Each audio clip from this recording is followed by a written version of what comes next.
Hi guys, today is topic number 5 and today I will be talking about responsibility. Now, everybody definitely has more than one role in your life. To your parents, you are a son. To your friends, you are another friend. And if you have siblings, to your siblings you are a brother or sister. But so it's kind of not surprising if I say that we are really busy. As children, we must respect our parents, we must obey them and fulfill their dreams. As siblings, we must love them and care for them. Even though if you're younger, we still have to show respect. As students, we have to have good grades, respect our teachers, and do well academically, and as well as co-curricular aspects. So I must say everybody definitely has a busy life. If their life is not busy, maybe because that person isn't very active or that person is lucky not to have so many people to deal with. For me, I have quite a good number of friends. I'm the only child, so I don't have to worry about siblings. So that's kind of the gist of me. So when it comes to responsibility, I find out that people today aren't really good at it. Let me explain why. Now, say for example, a student. Many people love to know what is the passing mark. Well, in the past, people know the passing mark just to know how much is the good score instead of how much is to pass. Where people today only care about if they pass instead of how well they do overall. So end up when many people know the passing mark, they neglect their responsibilities to do well and push higher. In the end, they end up only pushing to pass it, so they don't really show in their full effort when it comes to carrying out their responsibility to get to do as well as they can to get a good grade. Now, if your standard is about a passing mark, then it's still okay. But if you can do better, there's no reason for you to just aim for passing marks. So if you are a top grader but you end up aiming just for passing mark, that is not carrying out what you should do. That's mistaking, that's neglecting your responsibility. And I feel the responsibility that many people neglect the most is about being children. Now, it's kind of not surprising that many parents will nag about their children not calling home or not coming home during festive seasons. They care too much about work. So many parents tend to have this thing, it's called empty nest syndrome. Now, empty nest syndrome is a kind of a mental state where a parent actually feels empty after a child has left the home. It's just like a mother bird. After the little birds fly off, the nest is empty. So this is where the name comes from. Empty nest syndrome is a anxiety towards parents when their children has left the home, regardless whether they're going to study or work overseas. So I mean, it is normal for parents to have empty nest syndrome, especially when their children go out to study, like in my case. But it's also important for children to help parents overcome this empty nest syndrome by calling home or at least getting in contact. It is one thing though, is the fact. Parents care about our well-being. They really want us to do well. They are really concerned about whether we're doing well. So no matter how well we're doing at the moment, we can't really expect parents to be sure that we're doing well, because sometimes you will know what's going to happen. Sometimes when you expect lots of peace and lots of goodness, end up somebody gets sick, somebody has an accident. So it is kind of a thing that parents tend to worry more, especially when it's a child when they have spent 10 or 20 years to raise, and finally the child has to go. So I mean, if it's standing for a parent's point of view, it's actually quite easy to understand the anxiety that they actually feel. So as children, there is this responsibility, but it is one thing that parents do not tell the children, because sometimes I don't think they need to. It is sometimes the parents themselves, they do not show the example, like to its grandparents. Like we know that grandparents are the parents to our parents. So many times when children see their parents not caring much about their grandparents, they will just do the same to their own parents. So if you are a parent watching this, please take note. Sometimes your child doesn't care about you or doesn't contact you often, maybe because you're doing the same to your own parents, and your child happens to see this model and has taken this model from you. So that's the point. And And from the start, I talk about students, right? Now let's talk about work. So I'm a university student, so not long later, I'll be coming out to the working environment. So sometimes when I hear my dad talk about his workplace, he tends to talk about people not really taking their work seriously.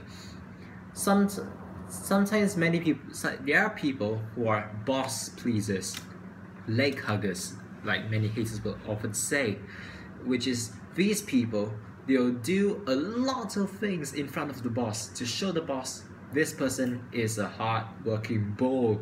Yes, I got a great worker. But behind the back, you're just lazing down on your chair. See, that's the point. It is nowadays people talk about money and making the boss happy. I mean, that is a factor to consider. However, they have neglected one thing. What if one day the boss suddenly changes his schedule and he ends up walking on this worker lazing out behind his back? Get my point? Sometimes, no matter how much you work hard to build up a good reputation, one special event can ruin you. One special event is enough to destroy your reputation, no matter how many thousands of good things you have done. So that's the main thing. So when it comes to being a responsible worker, it's not just about pleasing the boss, but about accomplishing everything well. So if you do everything well, you don't have to worry about people suddenly exposing you, because if you are really responsible, you don't really have anything to expose at all, because in front of the boss or behind the boss, you're actually having good things to show. Even if people uncover what's behind their backs, they also see a good thing. So that's from a worker's point. But what's about a family's point? So when we talk about children, I want to talk about now family. So in a family, what responsibilities? Love each other. That's most important. But it is sometimes that people think love differently now. You know, some parents think I come home, I buy toys for my children, that's responsibility, but no. Parents are there. Why? Don't forget, God gave parents a responsibility to teach good values to the children, and I'm very proud that my parents actually gave me a lot of good naggings in the past. I call them nagging, but now I actually say very good lectures. Just like a lecture. They gave me very, very good advice, which sometimes I wish I listened a lot younger, because now there are some things that I have to adjust, and I kind of regret not listening in the past. So one thing about parents is that you have to teach your kids. Don't forget, children are young, they don't know anything. So they take you parents as a model. So that's a responsibility. But nowadays, many parents think that providing materials for children is a responsibility. That's only just the minor part. You spoil your kids with materials. When they grow up, when they have nothing, what are they going to do? They will suffer because they don't know how to get the materials. They end up being spoon-fed by you providing them everything. A responsible parent will teach their children how to earn it. Like, I feel that sometimes I've been spoon-fed a little bit because of my grandmother, but in a way that my parents actually gave me a very good reminder that many things that you have to earn yourself. Because sometimes there are things that you have to get time and time again. Like doing projects.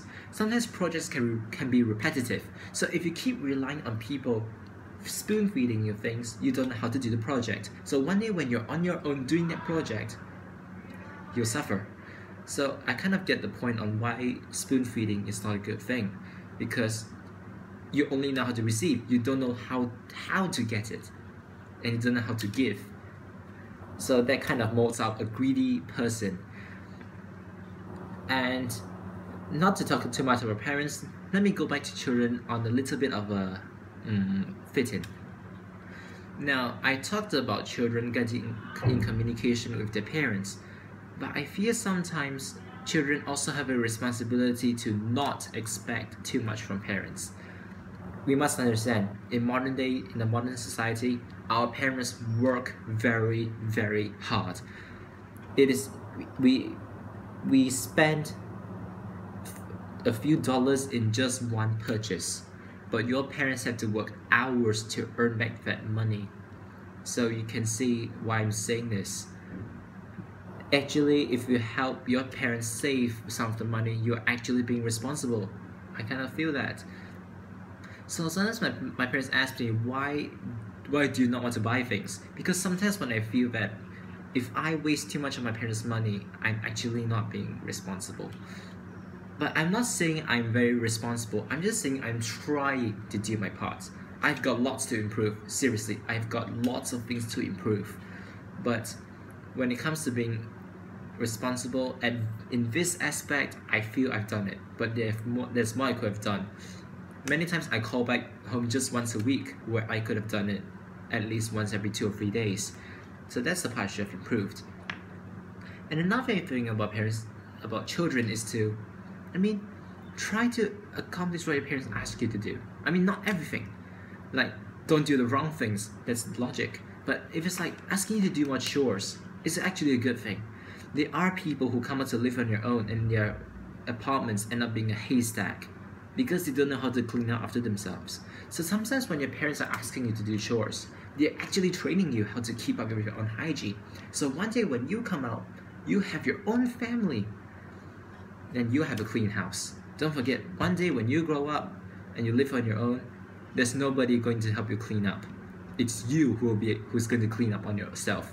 Just like me living on my own, I'll be cleaning up on myself. So sometimes I'm very glad that my dad actually nags me into doing the chores in my house back in my hometown.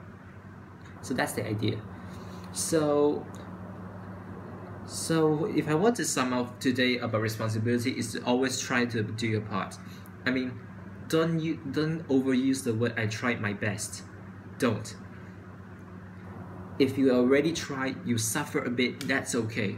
Every good suffering will always give you something good in return. It may not be now, it can be a few years later. But don't forget, when you learn a new lesson, this lesson stays with you permanently. Nobody can take the knowledge from you. Don't worry. People can steal your money and take your property, but your money will never be taken. But your knowledge will never be taken. So do your responsibility. You will gain lots. Trust me. I hit the wall many times because I feel that taking the easy road is better. But now that I'm living on my own, I felt that taking responsibility is a construction, and taking shortcuts ends up being a way I hit the wall. So that's the idea. So I hope this has been helping, and I hope this is useful for you who are in need of this message, and I hope you enjoy watching this video, and until my next video, see you.